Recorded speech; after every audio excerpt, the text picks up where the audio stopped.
Good evening, everybody. Welcome to the Colorado Suns event, I-25 in your drive. We appreciate you taking your time to join us tonight for a great panel. First of all, I want to thank our sponsors, the Colorado Automobile Dealers Association and Original Thinkers for helping us present our forum tonight. We just want to let you know that this panel could be as contentious or feisty or tenacious as the I-70 panel that we did earlier in the spring, which got a lot of viewership and people seem very interested in. Obviously, I-25 is a big lifeline for this state, as big as I-70 is for different reasons.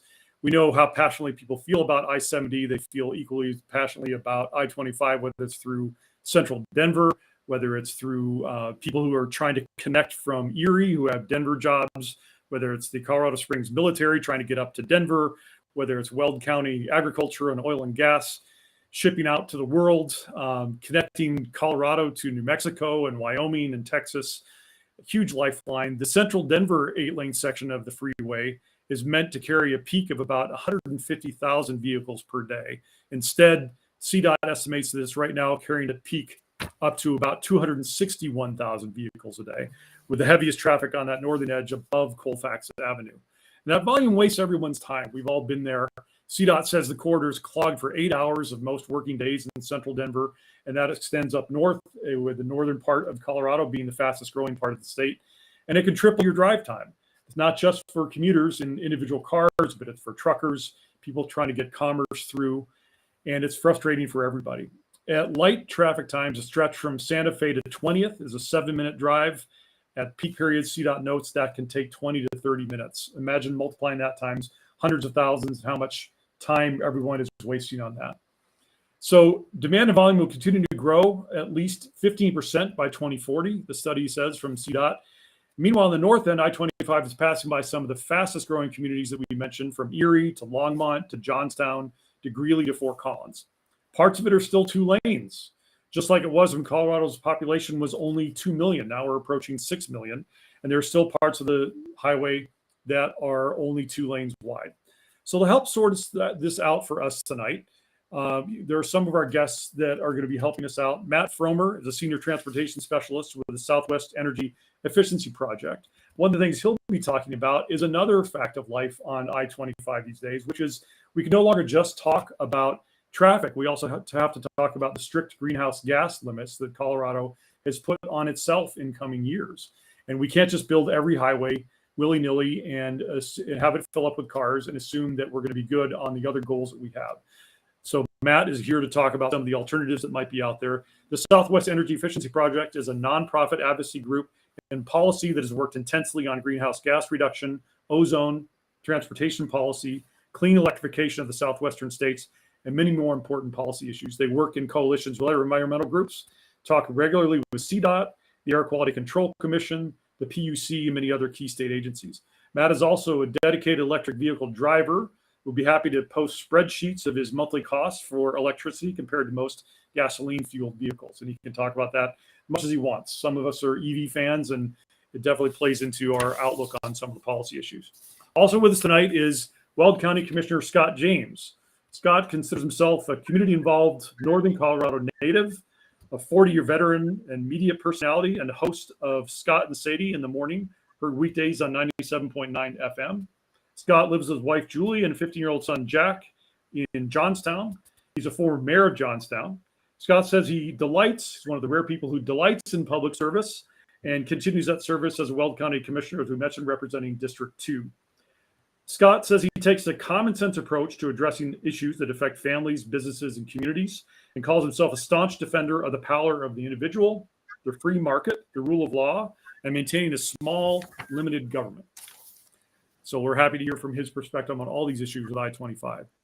Suzette Mollette is also with us tonight. She has been doing transportation planning work in northern Colorado for 25 years. And is currently the executive director of the North Front Range Metropolitan Planning Organization for people down here in the Denver area. That's kind of the Dr. Cog of the Northern Front Range, where they are tasked with planning out transportation future and how that works with a lot of new laws that CDOT and regulations that CDOT has passed and the state government has passed. She's been involved in I-25 work for years, which includes the environmental impact statement in 2011, An organization is responsible for long-range multimodal transportation planning that covers the urbanized areas of Weld and Larimer counties. It is in the ozone non-attainment area, so they have to plan for that. They're one of the first agencies to complete and submit their greenhouse gas reduction report, now required to the Transportation Commission. Well-versed on the regional transportation work in northern Colorado. And Sandra Hagen-Solin, now with us after some minor technical issues, is with us tonight. She is the founder and head of Capital Solutions, a leading government affairs and lobbying firm representing business clients at the local, state, and federal level.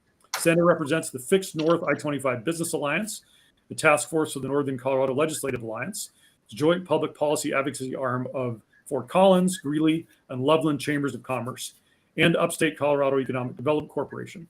She also represents Fixed Colorado Roads, which includes chambers and economic development entities across Colorado. Sandra's been highly engaged in transportation funding and the major transportation bills at the legislature for years, like the most recent major bill, SB 260, which we'll end up talking a lot about tonight, which included those big changes to the way CDOT has to operate and new requirements on planning for greenhouse gases. So thanks everybody for being with us tonight. The people who are watching on our YouTube channels and our other channels that are available here can answer questions or ask questions on the rail on the right side. They can also email them to us and people will get them to me through our events channel. So we appreciate everybody joining tonight. Please throw in your questions, and we're going to start off with the topic of the day. They provided us from California some big news that will help us launch right into it. I'm going to ask Scott James about this. California came out today with what looks like a new edict that they are just going to stop sales of any vehicle burning fossil fuels by 2035, well ahead of what Colorado has proposed to do and is required to do under the law. Commissioner James, tell us, I'm assuming that you're not necessarily a huge fan of that kind of statewide government edict, but talk to us about your reaction to that, and then segue right into what you feel needs to happen on your part of Northern I-25. I can answer your question pretty darn quickly. I don't believe in government intervention of the free market. In the state of Colorado, there are about 42,000 registered EV owners, and I'm excited for them. I'm thrilled that they had the choice to pick the vehicle that works for themselves and their family, their personal beliefs, and I believe that that is exactly what should continue. People should be able to make the choices that are right for themselves, their businesses, their communities, their families, and government intervention is not needed. And so you ask me if I approve or disapprove of the state of California's edict today. I absolutely disapprove. I don't believe that government should be involved in a transaction. That being said, let's talk a little bit about I-25 and about the Colorado Department of Transportation. The mission statement of the Colorado Department of Transportation is to provide the best multimodal transportation system for Colorado that most effectively and safely moves people, goods, and information. Doesn't talk about vehicle choice, doesn't talk about greenhouse gas. It talks about safely and effectively moving people, goods, and information. And I challenge the Colorado Department of Transportation to stick to their mission. I don't believe in government drift. CDOT owns and maintains 23,000 lane miles. In the last 20 years, CDOT has added just 123 lane miles. CDOT has increased the capacity of its roads by 0.5%.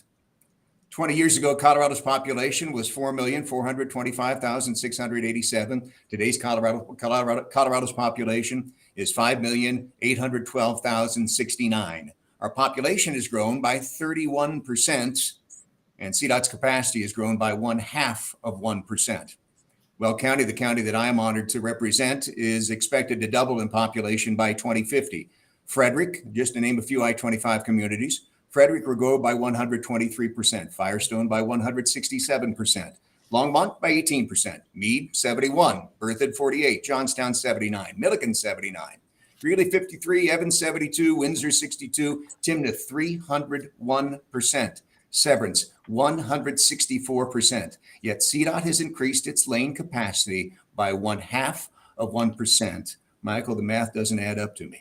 So Scott, I know that Matt will want to jump in on this for sure, and other people as well, but let me start by asking some pieces of that question and some of those statements that you made. You talked about CDOT's mission, but their mission changed officially when SB 260 required them to write rules incorporating planning for greenhouse gases and reduction of greenhouse gases according to the state limits that had already been set out in previous legislation over the next few years. And if you're talking about 18% growth in a city is already as big as Longmont, 100% plus growth in the other cities you're talking about, that's a huge number of new cars, people moving in, huge number of new trucks. And so, Matt, would you like to jump in and talk about whether this is now part of the mission and whether it should be? Yes, I would. Yeah, I do want to just back up to the California electric vehicle standard. Sure. Let's just do really, that. That's the news really of the day. quickly. It is the news of the day. Yeah, and to be clear, they're ramping up incrementally to that sales target as they have been already for a decade now. And Colorado adopted those standards through 2025. We're going to make a decision shortly here about whether to adopt Clean Cars 2, which covers the years 2026 to 2030. I would say, since Commissioner James mentioned choice, the reason that we have electric vehicles to choose from in the state is really because of the zero emission vehicle standard, which requires auto companies to bring their EVs to our state, put them on the lots, and sell them. Before the ZEV standard, we're getting half the EV models that California was getting, which was one reason that we adopted that rule. And pretty quickly we saw after that there were more EVs, more options available in our state for us to choose from. So I think it really is about choice.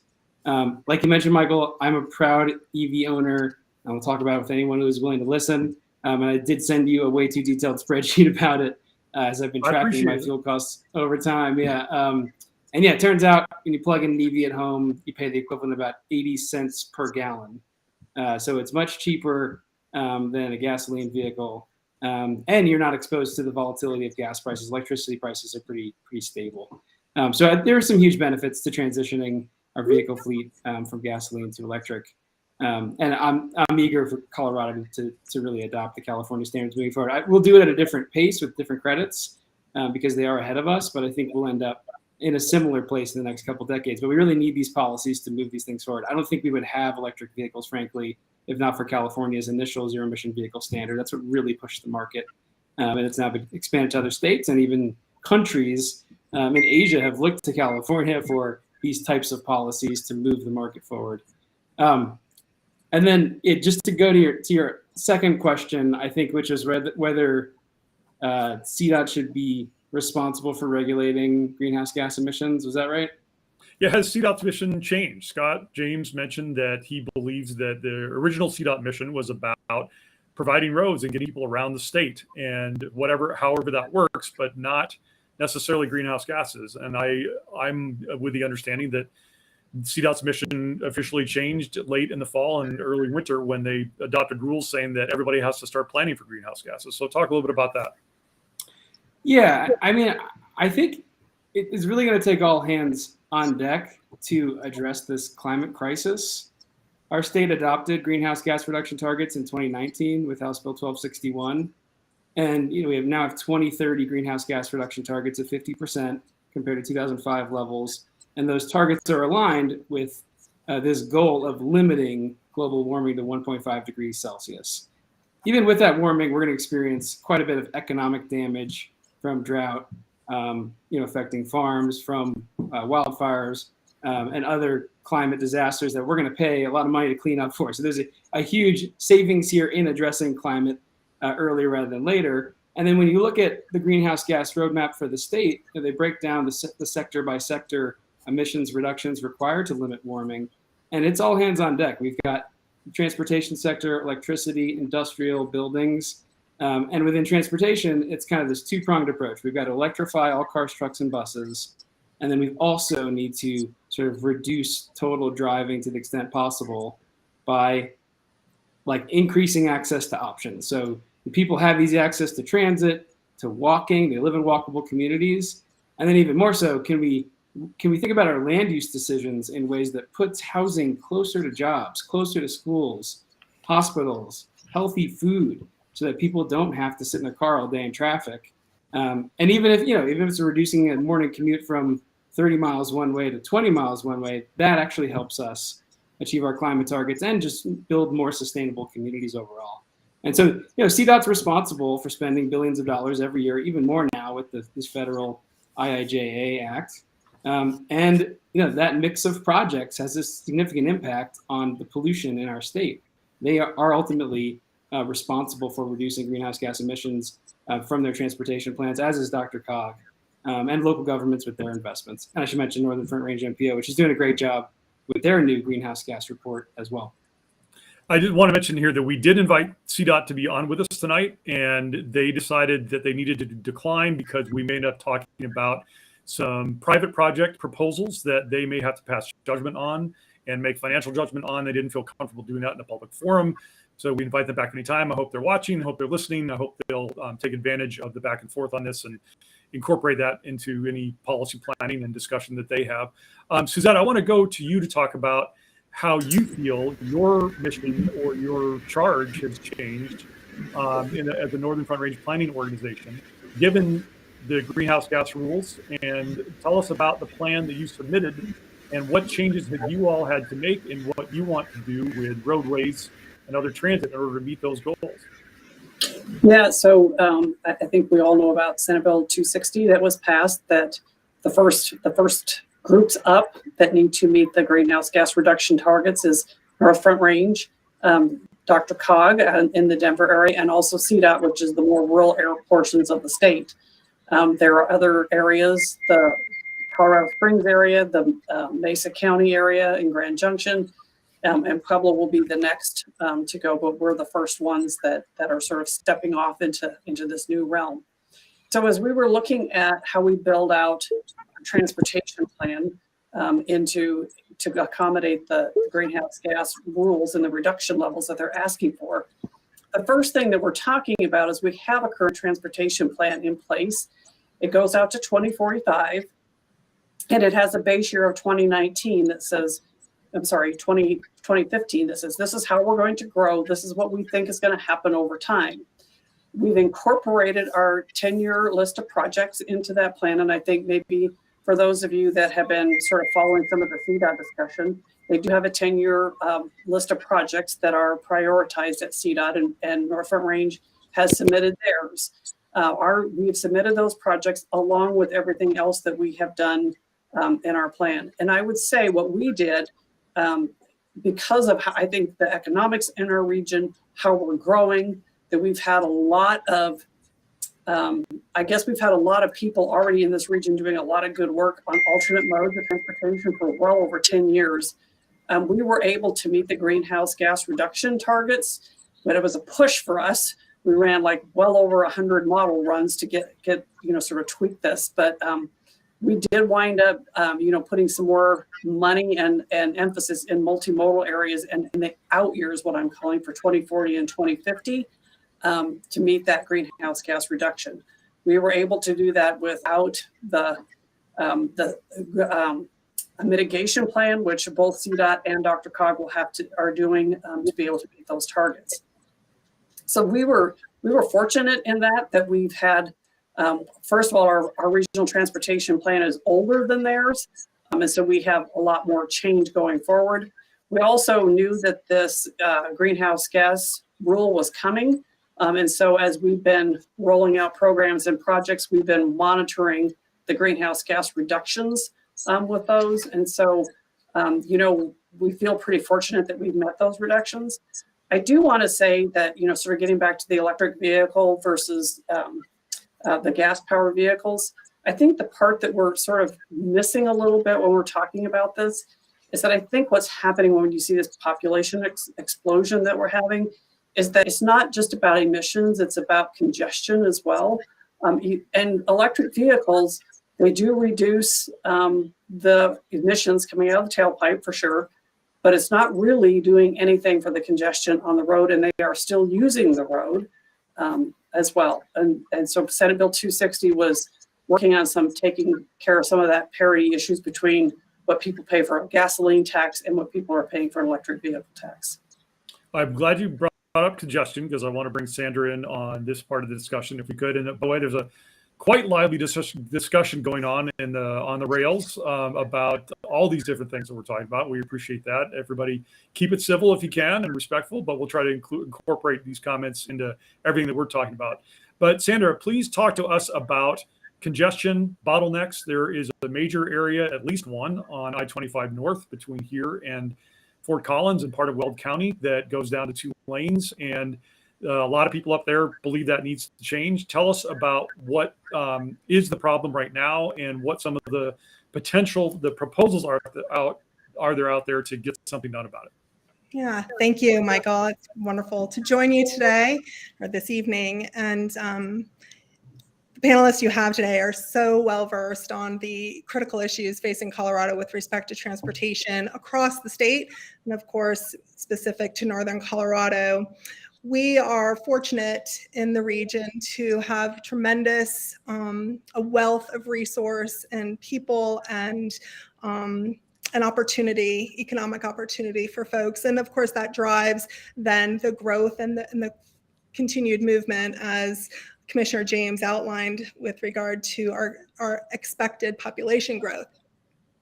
We've also been fortunate after many years of work to see the investment of almost $1 billion in the North I-25 corridor from just north of Fort Collins south to just south of Berthoud.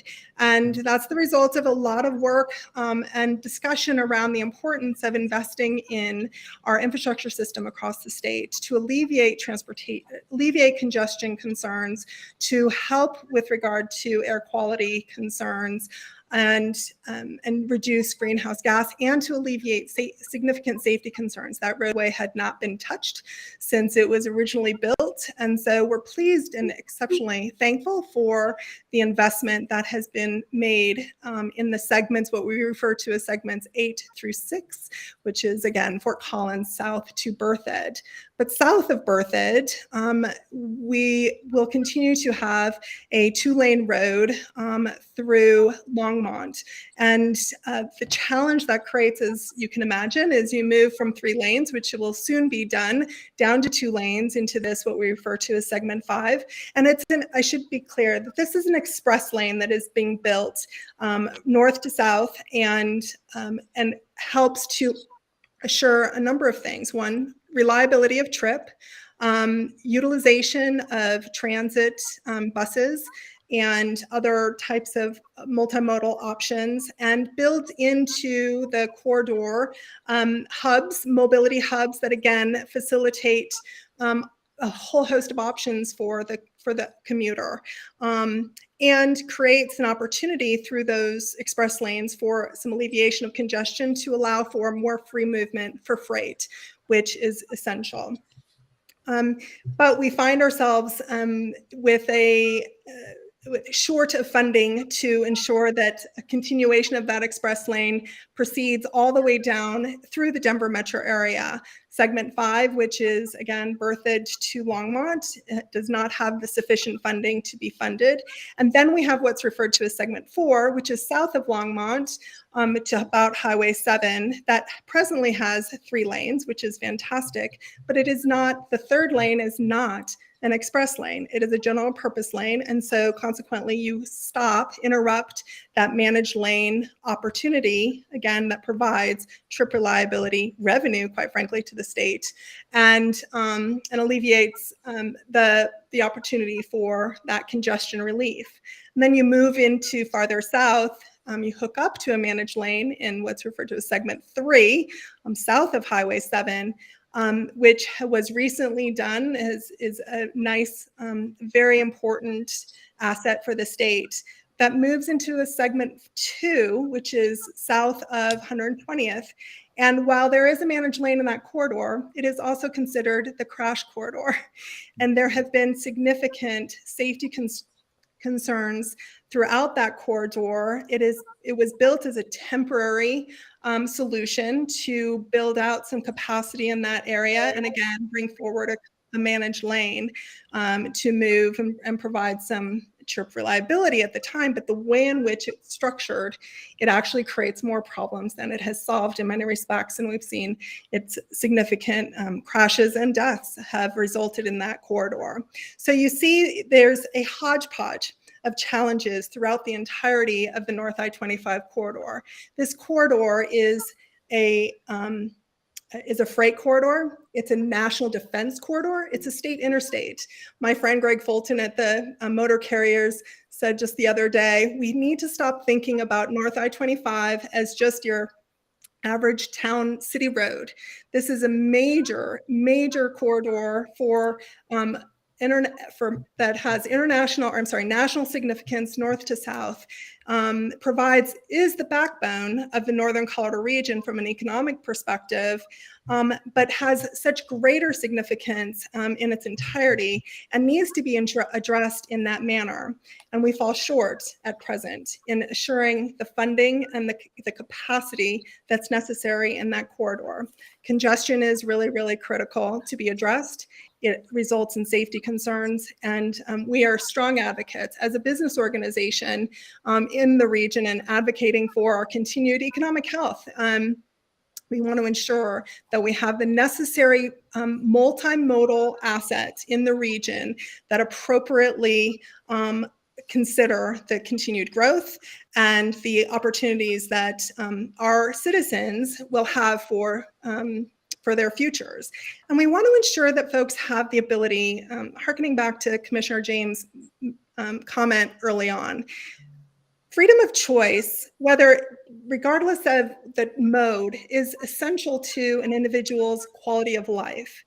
And the forcing of behavior change, whether that's where you live, what you drive, how you move between places, is a really central question to this debate. It's easy to talk about and sort of check boxes around our achievement around EVs. We're supporters of electric vehicles as an essential component of the overall system. We're supporters of transit and a bus rapid transit system and rail. Okay, so let me stop you there, Sandra. Hold on a sec, because let's get to the choice question. Yeah. If there is legitimate choice available to people between driving themselves or another mode of transportation, if there isn't a robust transit system available for them to actually choose, and are you guys supportive enough, or do you feel that CDOT is supportive enough of the transit part, the public transit part of the multimodal aspects that everybody's moving toward? We are certainly supportive of a robust transit system to provide people choice. What we aren't supportive of is doing so is having a parallel policy that actually reduces or discourages by policy the utilization of your car. In many respects, that has a greater impact on the disproportionately impacted communities that exist in the North Front Range, particularly in Weld County, and where Commissioner James represents these communities. And so choice is important, investment in transit is important. The key here is ensuring that folks have their individual ability to determine for themselves what works for them. If it's easy for them and their ability to move between places utilizing transit, we encourage that as a means to achieve greenhouse gas reductions. If it means that their quality of life is enhanced by having a car, their economic opportunity is enhanced by having a car, then we encourage that. But ensuring that there are sufficient choices is important, and it is something that we do support. And we have not in any way resisted CDOT's investment in the transit sector. Okay, so we've got a couple of panelists who are dying to jump in on this part of it. We'll start with Suzette and we'll get to Matt. And then, of course, I think Scott James will want to jump in again, too. But Suzette, talk to us about the choice thing. Do people have enough choices? Are you creating more choices in the future as a planning organization if people do want to choose public transit or something other than a single person driving a single car? Yeah, and that's a really good question, because I think we've, for years, have, always looked at our transportation system in a holistic sense. It's like, how do people want to travel, and not just by vehicles. And it doesn't matter if it's electric or gasoline powered at this point. I'm just talking about your choice of travel. I think a lot of the new transportation funding that we're seeing come both out of the state and at the federal level are really geared towards more multimodal options. CDOT has invested and is going to be continuing to invest pretty heavily in Mustang. So they are expanding the number of routes that are going to be running between northern Colorado into Denver. They're looking at making that investment and really being able to up that service. And for those people that understand what this means, up the headways, that means that the frequency with which a bus runs. Are people using it? Do you find that people are using it, taking advantage of it? Correct, right. So, and I think the other thing that's happening in this region, from the North Front Range perspective, we've looked at what we're really talking about as regional connections. We know that like the city of Greeley and the city of Loveland and our cities have bike and ped infrastructure, but we're really looking at how do we connect that bike and ped infrastructure across the region. And that's really a lot of work that we've been focused on.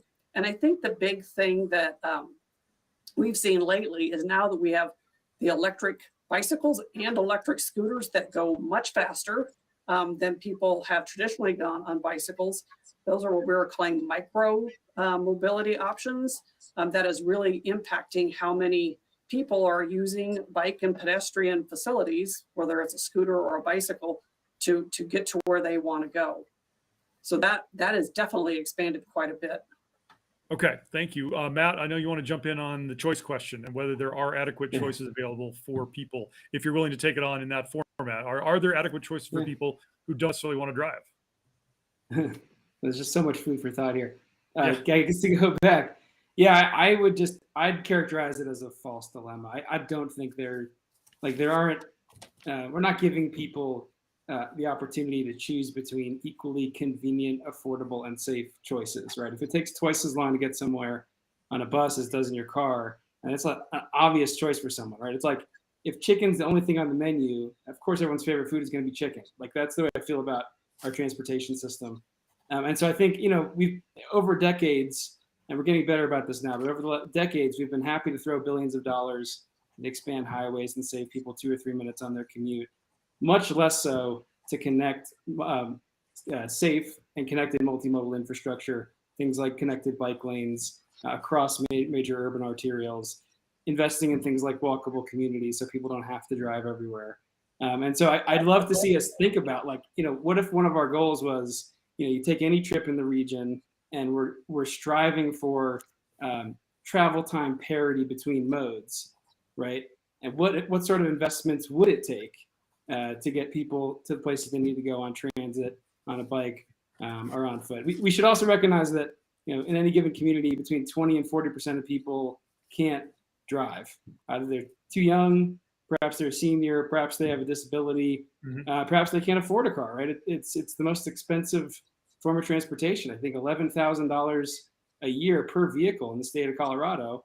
And we're really forcing people to choose that option if they want access to any opportunity, whether it's jobs, healthy food, schools, hospitals. We're really forcing people into that lifestyle. It's incredibly expensive, especially when you think about sort of the lowest income threshold. They tend to spend about a third of their take-home income on transportation, and that really eats into all the other stuff that people need to be able to afford: childcare, healthcare. And so, I think it is sort of a false dilemma, and we really should focus on improving access to different mobility options. I'd applaud all the work that Suzette's doing with Northern Front Range MPO. Those are really critical investments. And the other thing I'd say about that, I was just looking at the report, Suzette, and it looks like in the table there, these reductions in greenhouse gas emissions are driving about a 6% decrease in vehicle miles traveled, which translates to a 19% decrease in hours of vehicle delay. So there's actually multiple benefits here. Not only do we reduce emissions in VMT, we're actually solving congestion at the same time. There are co-benefits to tackling vehicle pollution. Thanks, Matt. I want to get back to Commissioner James, who I'm sure has a few things he'd like to comment on, but I'll try to focus them a little bit. There's so many things we could all comment on. But we're talking about choices. You have constituents who certainly want to drive and love that freedom of driving, and it's more convenient. All of us have days where we're dropping a kid off at school. We've got 3 errands, we've got work, and trying to piece that together on a series of buses seems impossible. But you also have constituents who do want transit, who can't afford a car. So do you feel that highway widening is still the main thing that CDOT should be focusing on, or is that the wrong? It's not just a choice between those two things.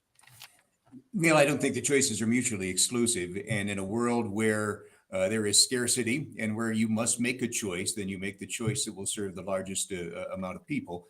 And so to answer your question, that is an expansion of the roadways. If we do make the conversion to the governor's EV goal, which seems a long shot right now, the EVs and the gasolines and the diesels all use the same thing, and that's a roadway mile. Now, if we're talking about the decrease of VMTs, I'm curious as to how we do that. And I'm all for it. And I'm pleased to be the vice chair of the North Front Range Metropolitan Planning Organization. So I've seen the reports, and I've seen that near 6% reduction in VMTs. I think that's from the folks who are a member of the laptop class that get to work from home. And I'm excited. The pandemic brought on something that technology was going to eventually bring out. But for those who can work at home, that's outstanding. But obviously, Weld County is well known for our agriculture, for our oil and gas and energy production. Weld County truly feeds and fuels the world. So I look at a gentleman who might be living at a home that he can afford in Alts, who needs to get to his job at the beef plant, cutting up meat to serve in metro area restaurants.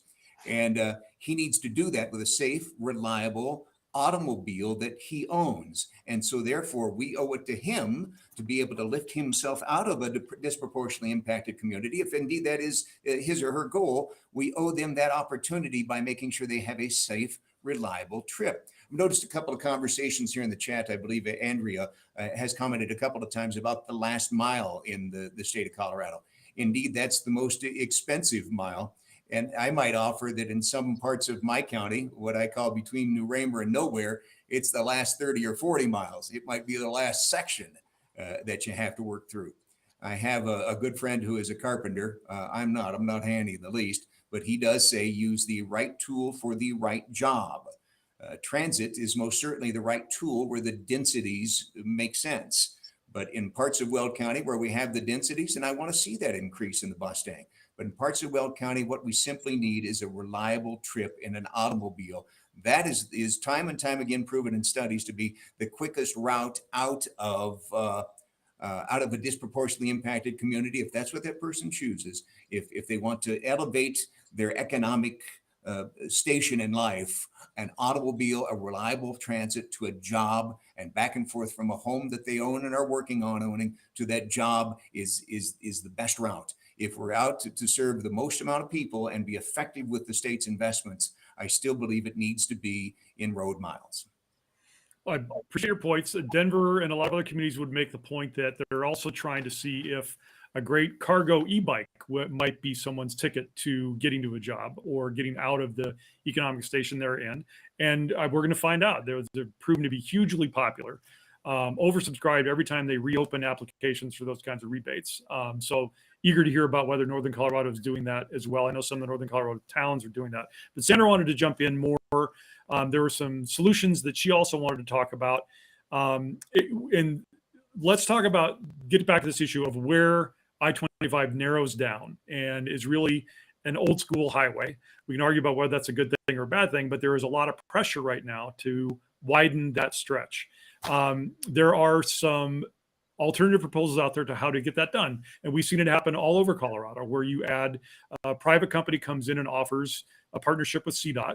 And Sandra, you have, I know that have talked with CDOT about some of these things. So tell us about at least one of those proposals, anything else you wanted to mention, and some alternatives about how we can get this done faster. Yeah, thank you. Appreciate that.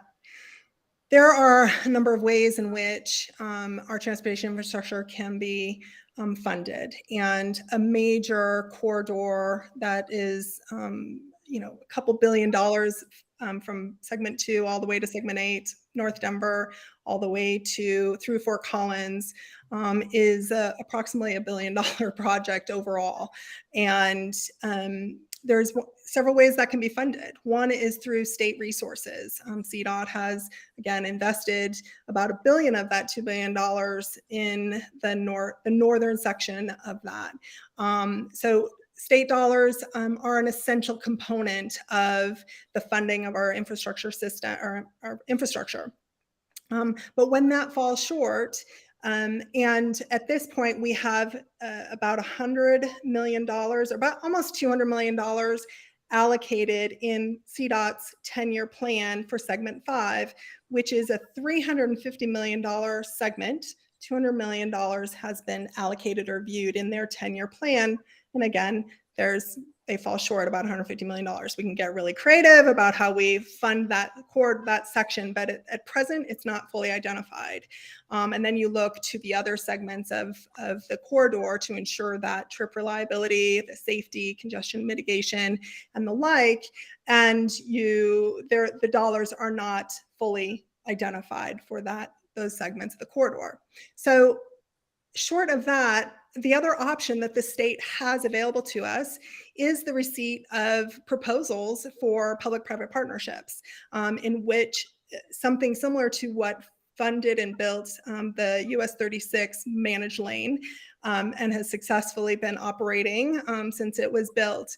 And just recently, and a couple of years ago, the Colorado Transportation Innovation Office, whose mission is to aggressively pursue alternative financing and funding options for major corridors that are very expensive, they opened up the possibility of I-25 being a recipient of one of these proposals, or proposals coming from outside sources. And presently, they are in consideration of a $1.1 billion proposal that contemplates fully funding this corridor. And they are in conversations with the proposers, and the opportunity exists for them to move to the next phase, to receive competitive bids from a variety of other financial organizations, private financial organizations, to contemplate how best to meet or beat the current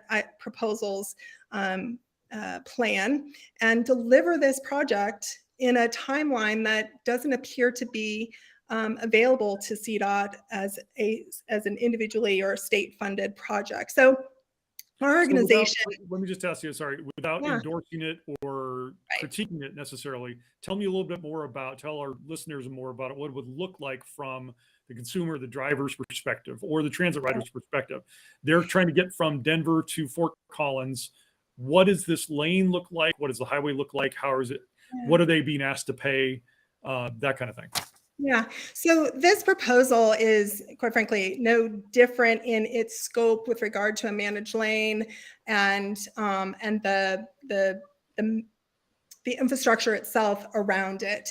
It merely delivers the project as CDOT contemplates it, and provides the financing and the dollars to deliver the project. So all of the tolls, much like if CDOT were to fund it, would be dictated through CDOT's own systems, and that will be dependent upon travel and congestion. It'll be a congestion determined pricing. But again, that would be no different than if CDOT had themselves built the full road to capacity or to its entire stretch.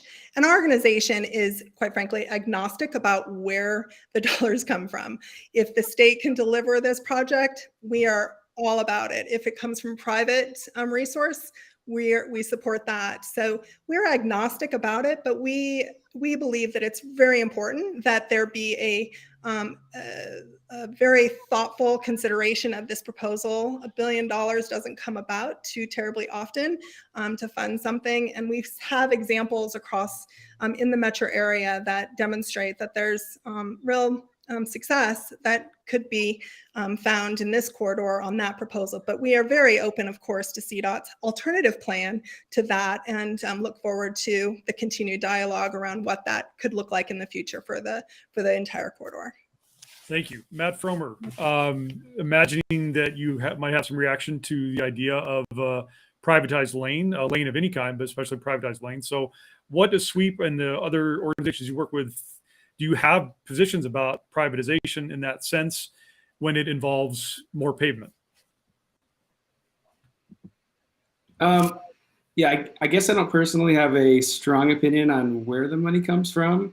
I guess I'm more concerned on the impacts, and I would want to better understand, for example, the greenhouse gas impacts of expanding a highway. I think in general, though, like a lot of the stuff dates back to a 2011 environmental impact assessment of I-25 North. And if you look at that study, like any study on interstate in our country, they basically assume that 20 or 30 years from now, the total vehicle miles traveled or vehicle travel in the region is going to increase, going to double or triple on the segments, as if it's a foregone conclusion.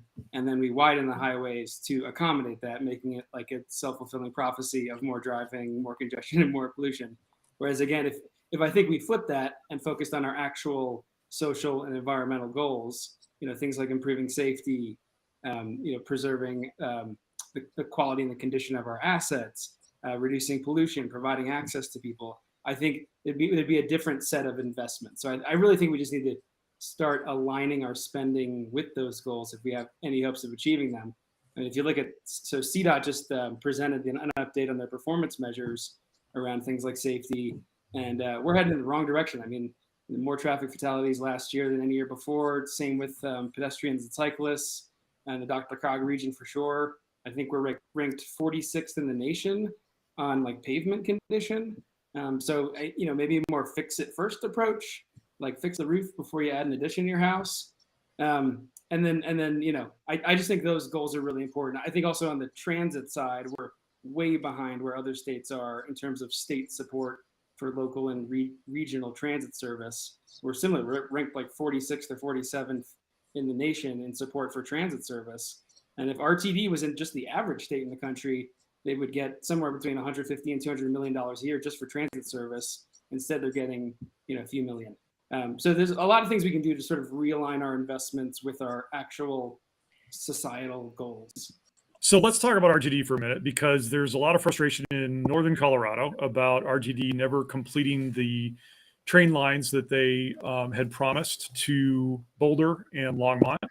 And lingering frustration over that has led to the promotion of the Front Range rail system, which is now under study and could cost billions, but there seem to be some new fans of that.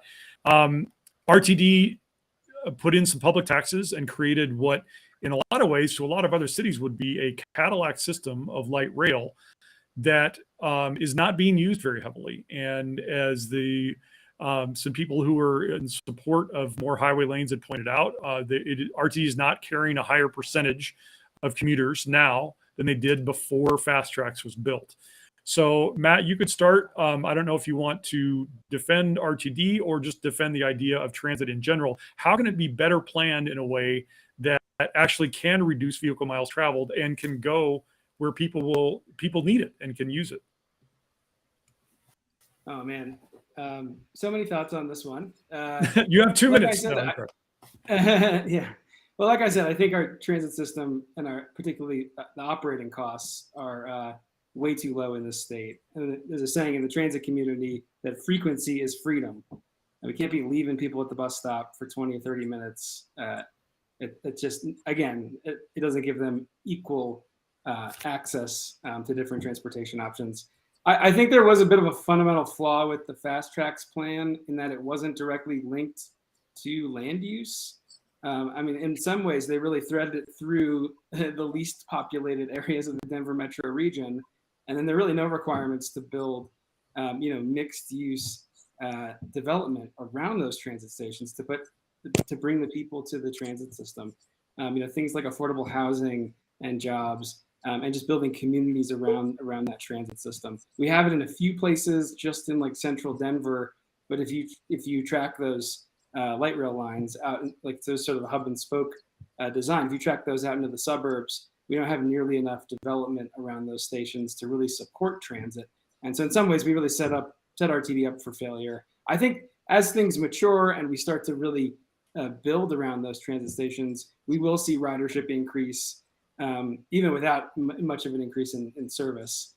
So that's really helpful. And I also think, just going back to Suzette's point earlier about bus staying, we're starting to think about how these different transit systems interact with one another, which is really interesting. Like how do I take RTD, light rail, or local bus to Union Station and get on a bus to get up to Fort Collins, down to Colorado Springs, out into the mountains if I want to.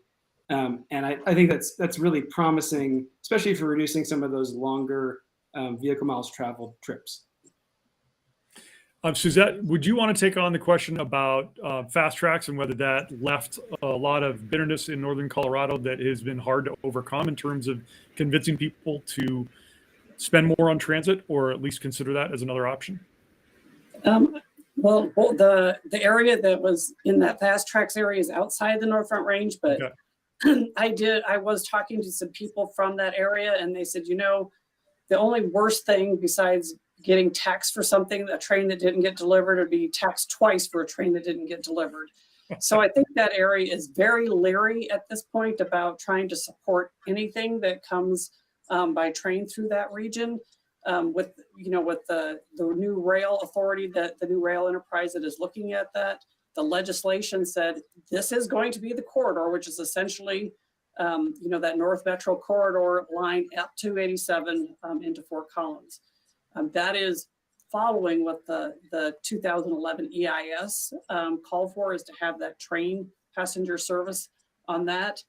I don't know where the enterprise is going to go. I know there is some controversy about that if that alignment stays on 287, that people in Weld County, which are 40 miles away, they are in the district, would be taxed for it and believe they would not have a benefit from it. So I think there is some on both sides, the Longmont Boulder area and in the Weld County area. I think there's concerns about having that alignment where it's at and how they would actually fund it. Well, we're getting up close towards 7 o'clock, and I know people have a huge amount of interest. We could continue. We'll try to plan another forum with some of you folks involved. But if we could go around the horn a bit and have each of you talk about what you would like to see most happen on I-25 between central Denver and the Wyoming border in, let's say, the next 5 years, that you think would make a difference for your constituents, the people who support what you're doing for Colorado in general. And let's start with Sandra. What are you hoping will happen in the next few years in a way that is most helpful to the people that you work with and work for? Well, if it wasn't already obvious from my comments thus far, that commitment to ensuring a managed lane north to south is fully funded in a reasonable time frame, and again, from whatever source that is necessary or is available. Again, freight, commuter traffic, a whole host of other users of that essential interstate it's a necessary investment in Colorado, separate from the transit options, and bus staying needs that road and the EVs need that road just as much as others, users of the roadway. We need to make that investment now. And I wanted to comment on Matt's reference to the EIS, the 2011 document. That EIS contemplated a 3+1 roadway north to south. We are talking, and that was to be needed by 2037. We're only talking at this point about a 2+1 roadway. That is the minimum that's necessary to address the remarkable growth that we've already experienced and we will continue to experience in our region. And it's essential that we not have a hodgepodge of roadway, that we address and ensure that the congestion and safety considerations are fully contemplated as we look to an investment in a corridor that's just essential to Colorado and to our national system. Thank you. Suzette, would you like to go next on what you'd like to see happen most in your part of I-25? Yeah, I think I would say that this has not been touched on yet tonight, and I don't want to set us down a rabbit hole on this, but I think we really have not talked about the safety improvements and the resiliency that we really needed on North I-25. When there was the flood in 2013, it overtopped the interstate. Northern Colorado was totally cut off So I would like to see that continue. I think the other thing that's very positive about the expansion of North I-25, we've made some regional bike and pedestrian trail connections. We've improved a lot of our mobility hubs that are going to be center loading. So there will be lots of improvements for transit commuters as well. So I think the package all around, I think, is hitting safety, resiliency, and multimodal.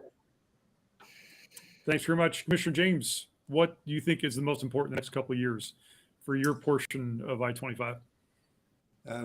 Weld County and all of northern Colorado, for that matter, would like to see I-25 built to what it was designed to be, to the EIS ultimate build out, as was mentioned, the 3+1 configuration. I-25, part of the National Freight Corridor. It is a highway of national significance. I-25 is the only interstate to go from Mexico to Canada. The largest percent of that growth, doubling in population in Weld County by 2050, will be along North I-25. It is absolutely vital that we build that highway to what the EIS build out and even what the 10-year plan contemplates through the Colorado Department of Transportation. I find it interesting that when you get into transportation lingo, it's referred to in much the same way as our parts of your body. It's referred to as a major arterial and a minor arterial and a collector. Let me wave and turn my lights back on here. I-25, without a doubt, is the lifeblood of northern Colorado. It is as vital to my community as is the heart and circulatory system of one's body. We need to keep that system healthy. And what does that is improvement as promised in the EIS. Thank you. Matt, how can I-25 be a healthier body in the next few years? What would you like to see? Yeah, I think I'm the odd man out on this one, but yeah, I think personally, I'd rather see Colorado stick with our current highway capacity and optimize its use with demand side approaches, right? We focus heavily on the supply side and just adding more lane miles, really just to accommodate rush hour. And we haven't invested nearly as much into the demand side, which is, things like improving roadway efficiency, carpooling, transit. You could even shift travel behavior with flex schedules so that people aren't all driving at the exact same time. The supply side solutions are just incredibly costly ways to solve the problem. And we haven't fully explored the demand side. If you think about even the most current estimates for telework, right? We previously thought telework was going to be 5-6% in 2030. Now post-COVID, those assumptions are up at 20 to 25% of telework.